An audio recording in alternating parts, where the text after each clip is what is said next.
আবারও দেবরাজ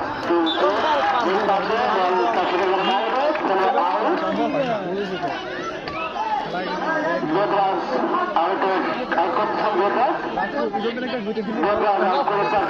আর কিছু কিন্তু বাইরে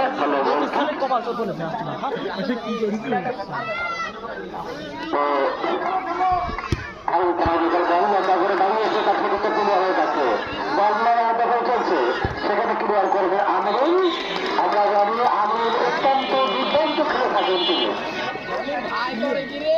আমরুল দুর্দান্ত খেলে থাকেন, সেখানে ক্লিয়ার করেছেন, লম্বা করে শট করেছেন, লম্বা শট করেছেন গোল পাশের বাইরে। তাহলে বলছি বল করতে দিলেন বক্তারা করতে হৃদয় হৃদয় হৃদয় থেকে আবার আমরুল, আমরুল থেকে লম্বা করে গেলেছেন